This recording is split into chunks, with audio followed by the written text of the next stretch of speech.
Hello বন্ধুরা, কেমন আছো সবাই? আশা করছি সকলে ভালো আছো। প্রিয় বন্ধুরা, আজকে তোমাদের জন্য নিয়ে এলাম আরও একটি নতুন গল্প। আশা করছি তোমাদের দাঁড়িয়ে যাবে, তাই ভিডিওটা শুরু থেকে শেষ পর্যন্ত দেখো। আমি হাসান। কলকাতা থেকে দূরে এক অজপাড়াগাঁয়ে আমি আমার বাবা আম্মার সাথে থাকি। আমার বাবা একজন ব্যবসায়ী ও গ্রামের চেয়ারম্যান। বয়স 56। আমার বয়স 33। 15 বছর বয়সে আমার বাবার সাথে বিয়ে হয়েছিল। আমার এখন বয়স 18। আম্মা তানিয়া বেগম আর 5টা গ্রামের মেয়েদের মতো, কিন্তু খুবই লাজুক ও বোকা। আম্মাকে জ্ঞান হবার পর থেকে এখনো উঁচু গলায় কথা বলতে শুনিনি। আর বাবাকে তো বাঘের মতো ভয় পায়। আমি খুবই ভালোবাসি আম্মাকে। আম্মা তার চেয়ে বহুগুণ ভালোবাসে আমায়। আজ পর্যন্ত কখনো কড়া গলায় আমায় কিছু বলেনি মা। একটা সময় ভাবতাম অন্যরা আম্মার কাছে বকা বা শাসন পায়, কিন্তু আমি পাই না কেন? কিন্তু এখন ভালো লাগে। যাই হোক, আমার আম্মা পৃথিবীর সবচেয়ে সুন্দরী বললেও কম হবে। কারণ আমার বয়সী একজন নারী আমার সমান সন্তানের এত কম বয়সে জন্ম দিলে শরীর ভাঙার কথা। কিন্তু মা সামান্য তা হয়নি। বাড়ির সব কাজ আম্মা একা হাতে সামলায়। তবে ধানের বতর এলে একজন কাকি এসে সাহায্য করে আম্মাকে। যাই হোক, আমার আম্মা বাড়িতে সালোয়ার কামিজ আর সুতির শাড়ি পরেন। আম্মা বাড়িতে এবং বাহিরে সবসময় নিজের পোশাক নিয়ে সংবেদনশীল। কখনো বাড়ির বাহিরে যায় না একান্ত প্রয়োজনে, আব্বা নিয়ে না গেলেও বোরকা পরে যায়। আর বাড়িতে সর্বোচ্চ হলে ওড়না বুকে গলিয়ে কোমরে বেঁধে নেয়। আমার কাছে আম্মার সৌন্দর্য হঠাৎ করে প্রকাশ পায়। একদিন রাতে প্রস্রাবের চাপ এলে উঠে বাহিরে যাই। আমাদের টয়লেট ঘর থেকে একটু দূরে। আব্বা আম্মার ঘরের সামনে দিয়ে যেতে হয়। তো আমি তাদের ঘরের সামনে আসতেই একটা শব্দ পেলাম। শব্দটা বুঝতে পারছিলাম না, তবে আম্মাদের ঘর থেকে আসছে। ভালোমন্দ বিচার না করে কৌতূহলী হয়ে এগিয়ে জানালার কাছে এসে দাঁড়াতেই শব্দ কিসের বুঝতে পারি। কাঠের খাটে কচকচ শব্দ হচ্ছিল। আমার বুঝতে বাকি নেই কিসের কারণে শব্দ। কখনো আব্বা আম্মাকে খারাপ নজরে দেখিনি, কিন্তু কেন জানি না সেদিন আমি সব যেন গুলিয়ে ফেলি। জানালায় হাত দিয়ে দেখি বন্ধ ভিতর থেকে। তাই হতাশ হলাম। কিন্তু হঠাৎ নজর পড়ল জানালার পাশ দিয়ে টিনের জোড়ায় কিছুটা ফাঁকা দিয়ে ভিতর থেকে আলো আসছে। আমি তাড়াতাড়ি চোখ রাখি তাতে। এরপর যা দেখলাম তা ছিল আমার রক্ত গরম করা দৃশ্য। আমি ওটা ভুলেই প্রচণ্ড প্রস্রাব পাওয়ায় দৌড়ে টয়লেটে যাই। প্রস্রাব করে এসে আর একবার চোখ রাখলাম, কিন্তু এবার মনে একটা বজ্র পড়ল। আম্মার ওপর এখনো আব্বা শুয়ে আছে, কিন্তু আম্মার চোখ দিয়ে টপটপ করে পানি পড়ছে মাটিতে। এটা দেখে আমার বুকে প্রবল আঘাত পেলাম। আম্মা কাঁদছে কেন? আম্মাকে প্রথম কাঁদতে দেখে আমার অস্থির লাগছিল। ইচ্ছে করছিল বুকে জড়িয়ে জিজ্ঞেস করি, কেন কাঁদছ? কিন্তু পারলাম না। এদিকে আব্বা উঠে পড়ল আম্মার ওপর থেকে। আম্মা তখন এগিয়ে আসছিল দরজার দিকে। আমি তড়িঘড়ি করে দৌড়ে নিজের ঘরে গিয়ে দরজা হালকা ভিড়িয়ে উকি দিলাম। আম্মা ঘর থেকে বের হয়ে বাহিরে পুকুরের দিকে যাচ্ছে। আমার খুব ইচ্ছে করছিল আম্মার গোসল করা দেখা, কিন্তু সাহস করে উঠতে পারিনি। আম্মা ভেজা শরীরে আবার ঘরে ঢুকল। আমি সেরাতে হাত দিয়ে নিজেকে শান্ত রাখলাম। এতদিন মায়া মমতাময়ী আম্মার প্রতি যে শ্রদ্ধা ভক্তি ছিল তা সব এখন অন্য জোয়ারে ভাসতে লাগল। রাতে আম্মাকে নিয়ে স্বপ্নদোষ হল। পরদিন সকালে ঘুম থেকে উঠে দেখি আম্মা উঠোনে ধান শুকাচ্ছে। কাজের কাকিও এসেছে। ধান নাড়ার সময় শাড়ি তুলে হাঁটু পর্যন্ত তুলে পা দিয়ে হাঁটাচলা করে ধান শুকান। আম্মার দিকে তাকাতেই বুকে ধুকপুকানি বেড়ে গেল।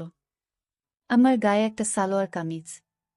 আমি এগিয়ে গিয়ে আম্মাকে জড়িয়ে ধরলাম পিছন থেকে ও বললাম, আমার খিদা লাগছে আম্মা। আম্মা ভূত দেখার মতো ছিটকে আমার থেকে দূরে সরে যায় চিৎকার দিয়ে। পরে আমায় দেখে বুকে হাত দিয়ে স্বস্তির নিঃশ্বাস নিল। আমি ধ্বজভঙ্গ হয়ে দাঁড়িয়ে আছি। কি বলবো কিছু বুঝতে পারছি না। আসলে কখনো আম্মাকে এভাবে জড়িয়ে ধরিনি বড় হবার পর, তাই ভয় পেয়ে গেছে। ওদিকে কাকি হা করে তাকিয়ে আছে বিষয়টা বোঝার জন্য। আম্মা তখন আমার জীবনের অন্যতম অবাক করা কান ঘটাল। জোর গলায় রাগী সুরে বলল, এমনে ধরো কিসের জন্য? এত বড় হইয়াও তোমার জ্ঞান বুদ্ধি হয় নাই? আম্মার চোখে মুখে রাগ আর পানির ঝলকানি। আমি ভয় পেয়ে গেলাম আম্মার এই রূপ দেখে। আম্মা আমায় তার প্রতি মনোভাব পুরো পাল্টে দিল। আমি প্রচণ্ড কষ্ট নিয়ে মুখ চোখে পানি নিয়ে মাথা নিচু করে ঘরে চলে গেলাম। তখন বাহিরে শুনতে পেলাম কাকি বলছে, কিরে বুড়ি তোর কি হয়েছে? জীবনে যে পোলারে একটু গলা উঁচ কইরা কথা কষ নাই, আইজ কি কইরা এমনে বকলি? আম্মার কোনো প্রত্যুত্তর পেলাম না। মন খারাপ করে সেই যে ঘরে ঢুকেছি আর বের হইনি। ঘুমিয়ে পড়েছি। দুপুরে হঠাৎ একটা শব্দে ঘুম ভাঙল। ঘুম ভাঙতেই চমকে শোয়া থেকে উঠে বসে পড়ি। আম্মা আমার পাশে বসে অকাতরে কেঁদে চলেছে ফুপিয়ে ফুপিয়ে। আমি, কি হইছে আম্মা? কান্দেন কেন? কি হইছে কন আমারে? আম্মা আমায় বুকে জড়িয়ে ধরেই কাঁদতে লাগলো ও বলে উঠল, আমারে মাফ কইরা দাও বাবু। আমি আইজ আমার বাবুরারে বকা দিছি। তুমি মন খারাপ কইরো না সোনা। রাগ কইরো না। আমি সকালের আম্মার সাথে এই আম্মাকে মেলাতে পারছি না। আম্মা পরনে সকালের পোশাকই, তবে ঘাম ঝরানো শরীরে এখনো ধান লেগে আছে। আমার বুকে আমার মাথা। ঘামের গন্ধ খারাপ হয়, কিন্তু মায়ের গায়ে নাকি এক তৃপ্তি স্নেহের ঘ্রাণ থাকে। আমিও তাই পেলাম। আম্মা কান্না থামাতে আমি আম্মার হাত ধরে বললাম, আপনি আমার আম্মা, আপনার ওপর আমি রাগ কেন হমু? আপনি বকবেন না তো কে বকবো আমারে? ভুল করছি তাই বকছেন। আম্মা বলল, আমার মনটা খারাপ আছিল ময়না, তাই মাথায় কাম করতাছিল না বইলা তোমারে বকছি। আমারে মাফ কইরা দিও পরাণ। আমি, আপনি এইসব বইলেন না আম্মা। আমি আপনারে ভীষণ ভালোবাসি। আপনি এমন করলে আমি কষ্ট পাই। আপনার ওপর আমার কোনো রাগ নাই। কাইন্দেন না দয়া কইরা। আম্মা কান্না থামল কিছুটা। তখন বললাম, আমার খিদা লাগছে আম্মা। আম্মা, ও সোনা, এই তো আসো আমার লগে। আমার পোলারা সকাল থেইকা কিছু খায় না। কি মুখ পুরি আমি। আমি আম্মার মুখ চেপে থামিয়ে বললাম, এইসব কইবেন না আম্মা, আমার কষ্ট হয়। বলে আমি কি এক সাহসিকতায় জানি না আম্মারে ছোট্ট একটা হামি দিয়ে বসলাম। সেকেন্ডের জন্য আমিও স্তব্ধ হয়ে গেলাম। কিন্তু আম্মার খানিক কোনো বিরূপ প্রতিক্রিয়া ছিল না। উল্টো আমায় অবাক করে আমার গালেও দিয়ে আমার শোনানা বলে বুকে জড়িয়ে ধরল। আমি আকাশ পাতাল এক হওয়ার মতো অবস্থা হয়ে গেলাম। আসলে কখনো এমন কিছু ঘটেনি এর আগে। সাধারণ তোমার সন্তানের এ ধরনের আচরণ স্বাভাবিক, কিন্তু আমাদের বিষয়টা ভিন্ন। এত বড় হয়েছি কখনো এমন করিনি কেউ। হঠাৎ করা একটু অস্বাভাবিক। কিন্তু আম্মার কাণ্ডেও আমি অবাক। আম্মা আমার হাত ধরেই বিছানা থেকে নেমে নিয়ে বাহিরে ও উঠোনে একটা পাশে গাছের নিচে বসিয়ে দিল। আমি কুলি করে বসলাম। আম্মা তখন ভিতরে গিয়ে প্লেটে করে খাবার আনো। আমায় খাইয়ে দিল নিজ হাতে। মাঝে হঠাৎ আবার কেঁদে দিল আমার দিকে চেয়ে আমার গালে হাত রেখে। আমি, আবার কান্তাছেন? আপনি এসব ভুইলা যান। আমি না আপনার পোলা, আমারে ভালোবাসেন বইলাই তো বকছেন। নাইলে বকতেন না তো। আমি আম্মার চোখ মুছে দিলাম। তারপরও থামে না। আমি, আর খামো না আপনি কানলে, আমি উঠে চলে যাচ্ছি। তখনই আম্মা আমার হাত ধরে বসিয়ে দিল ও বলল, আচ্ছা আর কানমু না। বসো বসো। আমি মার চোখ ভালো করে মুছে দিয়ে আবারও হামি দিলাম। প্রথমবার দিয়ে সাহস বেড়ে গেছে। মা এবারও কিছু বলল না। মুচকি হেসে আমার প্রতি স্নেহ প্রকাশ করল। আমি বুঝলাম মা অপরাধবোধে আবেগী হয়ে গেছে বলে এই আচরণ। যাই হোক, স্বাভাবিকভাবেই নিলাম। খেয়ে উঠে গোসল করে এলাম নদী থেকে। বাড়িতে ঢুকে দেখি আম্মা গোসল করে কাপড় নাড়ছিল উঠানে। গায়ে একটা নীল শাড়ি, ভেজা চুলে গামছা বেঁধে খোপা করে কাপড় নাড়ছে। তখনই আরেক কাহিনী ঘটল। আমার চোখ আটকে গেল মার পেতে। জীবনে মার দিকে এভাবে তাকাইনি বলেই হয়তো এত সুন্দর আমার নজর এড়িয়ে গেছে এতদিন। আমি তাকিয়ে আছি একধানে পেটের দিকে। মা তখন আমায় দেখে ফেলে ও তাড়াহুড়া করে পেট ঢেকে ফেলে। আমার খুব লজ্জা পেল বিষয়টাতে। বিব্রত হলাম, মার কাছে ধরা পড়ে। কিন্তু মা কিছু বলল না। কয়েকদিন চলে গেল। হঠাৎ আরেক দিন রাতে উঠে টয়লেটে যাই। তখন আবার আম্মার কণ্ঠ ও খাটের কচকুচ শব্দ পেয়ে থমকে যাই। কেন জানি না ভুলেই গেছিলাম এই বিষয়টা। এই দুদিনের কথা ভেবে নিজেকে একবার গালি দিলাম কেন দেখলাম না। রীতিমতো জানালার পাশের ফাঁকায় চোখ রাখতেই আবার সেই দৃশ্য। আম্মার চোখে মুখে ঠিক আগের মতোই নিরস চাহনি। একদম নিস্তেজ লাশের মতো পড়ে আছে, আর আব্বা আপমনে কাজ করে চলেছে। আমি আর সামলাতে পারলাম না। ওখানেই হাত দিয়ে শান্তি করে নিলাম। কাজ শেষে আব্বা আগের মতোই উঠে দাঁড়িয়ে যায়। আব্বাকে দেখে আজ এক প্রকার রাগ হলো।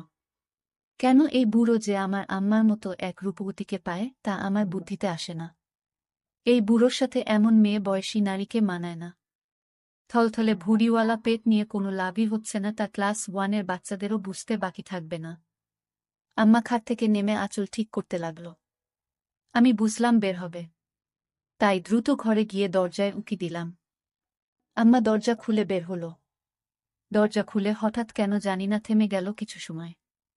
এরপর হঠাৎ মুচকি হেসে মুখটা লাজুকোতা করে হাতে থেকে লজ্জার প্রকার দিল। আমি বুঝলাম না কেন এই কাণ্ড। মাত্র যে নারী তার অপূর্ণ কর্মকাণ্ড সেরেছে, সে কিভাবে এমন খুশি। যাই হোক, 7-5 ভাবতে ভাবতে আম্মার আসার অপেক্ষা করছি। দেখি আম্মা বাথরুম থেকে ঘরের দিকে আসছে। এমন সময় আমার চোখ উল্টে যাবার জোগাড় হলো আম্মাকে এই অবস্থায় দেখে। আমি কখনো কল্পনাও করিনি আম্মার এরূপ দর্শনের সৌভাগ্য আমার হবে। উঠোনের বাতি জ্বলছে। সেই আলোয় আম্মার গায়ে পানির বিন্দু চকমক করছে হীরার মতো। হঠাৎ আম্মা তার ঘরের সামনে এসেই থেমে গেল। আমার দিকে আম্মার মুখ। আচমকা হাত তুলে আড়মোড়া ভাঙার মতো করল। আর তার জন্য আরও ভালো লাগছিল। হঠাৎ আবার ঘুরে দাঁড়াল আম্মা। এটা দেখে আমার হুঁশ হারাবারই অবস্থা। আম্মা ঘরের ভিতরে ঢুকে গেল। এদিকে আমার কি আর শান্ত থাকার জো আছে? আজও আমি হাত দিয়ে নিজেকে শান্ত করে নিলাম। সকালে উঠলে দেখি অনেক বেলা। রোদের আলোয় ঘুম ভাঙল। উঠে বাহিরে বেরিয়ে দেখি কাজের কাকি আর আম্মা গল্প করছে আর ধান সিদ্ধ করছে। আমি গিয়ে তাদের সামনে দাঁড়ালাম। কাকি বলল, আপনি উঠছেন? এত বেলা কইরা কেউ ঘুমায়? আমি মুচকি হাসলাম। আম্মা, যাও মানিক হাত মুখ ধুইয়া আসো, খাইতে দেই। বলেই আম্মা আমায় অবাক করে দিয়ে কাকির সামনেই আমার হাত ধরে নিজের দিকে টেনে হামি দিল ও মাথায় হাত বুলিয়ে দিল। আমি অবাক, ওর সাথে লজ্জাও পেলাম কাকির সামনে বলে। আমি চলে যাই, হাত মুখ ধুয়ে এসে খাই। গ্রামে একটু ঘুরে বাড়ি এসে দেখি কাকি চলে গেছে। আম্মা বসে আছে মাদুর পেতে। আমি, আম্মা, এমনি কইরা মাইনষের সামনে এসব দেন কেন? আম্মা খিলখিল করে হেসে দিল ও বললইস, শরম পায় আমার মানিক। কেন খারাপ লাগে? আমি খারাপ কেন লাগব? কিন্তু মাইনষের সামনে এইসব ভালো লাগে না। আপনি আর এমন করেন না। আম্মা, ইচ্ছা ময়না আর করুন না। এখন কি খাইবা? আমি মনে মনে বলি তোমাকে খাব, কিন্তু তা তো আর বলা যাবে না। তাই বললাম, আপনি আমারে ভাত খাওয়াই দিবেন আম্মা? আম্মা, দিমু না কেন? আমি এখনই আইতাছি। আম্মা ভিতরে গিয়ে খাবার নিয়ে এলো। বসার সময় বলল, এই গরমে এইসব বস্তু পিণ্ডা আছো কেন? শার্ট খোলো। গরমে আর গায়ে কিছু দেওয়া লাগব না। বেড়া মানুষ, খালি গায়ে থাকলে কিছু হয় না। আমি শার্ট খুলতে খুলতে একদম স্বাভাবিকতা নিয়ে প্রশ্ন করলাম, যেন অবুঝ ছেলে। আমি, আচ্ছা আম্মা, আপনার গরম লাগে না? আপনার গায়ে তো আমার থেইকাও বেশি কাপড়। আম্মা মুচকি হেসে লোকমা গালে দিয়ে বলল, বেডি মাইনষের এমন পইরা থাকুন লাগে শোনা। আমি, কেন? বেড়াগো শরীর আছে, বেডিগো নাই? এমন কেন? আম্মা প্রশ্ন শুনে মুখের ভাব ভিন্ন ও রহস্যময় করল, কিন্তু উত্তর দিয়ে বলল, কিছু কারণ আছে সোনা, বেডি আর বেড়াগো গতর এক না। তুমি খালি গায়ে থাকলে কোনো কিছুই হইব না, কিন্তু আমি খালি গায়ে হইলে সবাই ফ্যালফ্যাল কইরা চাইয়া থাকব। আমি, কেন? চাইয়া থাকব কেন? আম্মা এবার একটু নাছোড়বান্দা অবস্থায় পড়ে গেছে, কিন্তু সে কেন জানি না আমায় থামিয়ে অন্য কথাও বলছে না। আমার প্রশ্নের উত্তর দিচ্ছে। কেন করছে সেটা আমার কাছে বিষয় না। আমার ভালো লাগছিল তাই আমিও বলেই চলেছি। আম্মা, আচ্ছা তোমাগো কি বুক বড়? বেডিগো বড় বুক থাকে, তাই চাইয়া থাকে। আমি আবার অবুঝ হয়ে বলি, বুক তো আছে। বেডি মাইনষের বুক থাকে বাচ্চাগো দুধ খাওয়াইতে। এইটা ধাইকা রাখুন লাগব কেন? আম্মা আমার কথায় 1 সেকেন্ড চুপ করে বলল, দুধ খাওয়ানোর লাইগা। কিন্তু এইটা হইল সুন্দর একটা জিনিস যা বেড়াগো দেখান লাগে না। আমি আমি তো দেখছি কত। আমি তো আপনার দুধ খাইয়াই বড় হইছি। আম্মা প্রথমে অবাক হলেও আমার কথার মানে বুঝে বলল, তুমি আমার পোলা। ছোট থাকতে সব মায় সন্তানরে দুধ খাওয়ায়। তুমি দেখলে সমস্যা নাই। আমি এবার মাত্রা ছাড়িয়ে একটা প্রশ্ন করলাম, আচ্ছা আম্মা, এখন আপনি আমারে দুধ খাওয়ান না কেন? আম্মা চোখ বড় করে বিস্ময় প্রকাশ করল, কিন্তু রাগেন না, অবাক হয়ে। ভেবেছে আম্মা আর উত্তর দিবে না। তবে আম্মা আমার ধারণা ভুল প্রমাণ করে বলল, এখন তো আম্মার নাই শোনা। আমি আম্মার বুকের দিকে আঙুল ইশারা করে বলি, যে আছে। না এখন কেন? নাকি আমি বড় হয়েছি দেখা আমারে আর ভালোবাসেন না? আম্মা আমার প্রশ্ন শুনে হেসে দিয়ে বলল, পাগল পোলা আমার।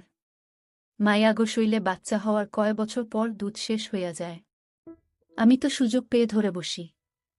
আমি দেখতাছি আপনার আছে, আর আপনি কন নাই। ততক্ষণে আমার খাওয়া শেষ। আম্মা হাত ধুয়ে ফেলেছে। আম্মা, আরে পাগল পোলা, এই বুকের ভিতরে রস নাই। নাইলে কি তোমারে না খাওয়ায় রাখতাম? আমি আম্মার কথা শুনে আকাশ থেকে পড়লাম। আম্মা এত সহজে কথাগুলো বলছে যেন আমার সাথে নিত্যদিনের আলাপ। তাই আমি বুঝলাম আম্মা আমার কথায় রাগ করছে না। আমি, এগুলা তাইলে এত বড় কেন? আম্মা এবার চোখ বড় করে ছদ্মবেশী হাসি চেপে বিস্ময় প্রকাশ করল। আর কোনো কথা বলল না, কিন্তু হঠাৎ উঠে পড়ল। আমি ভয় পেয়ে গেলাম আম্মা রাগ করেছে কিনা ভেবে। আম্মা আমার দিক হাত বাড়িয়ে বলল, আসো আমার সাথে। আমি ভয়ে ভয়ে উঠে দাঁড়ালাম। আম্মা আমায় হাত ধরে তার ঘরে নিয়ে গিয়ে দরজা খিল দিয়েই চোখের পলকে আঁচল ফেলে দিল। এই অবস্থা দেখে আমার আসমান জমিন সব এক হয়ে গেল।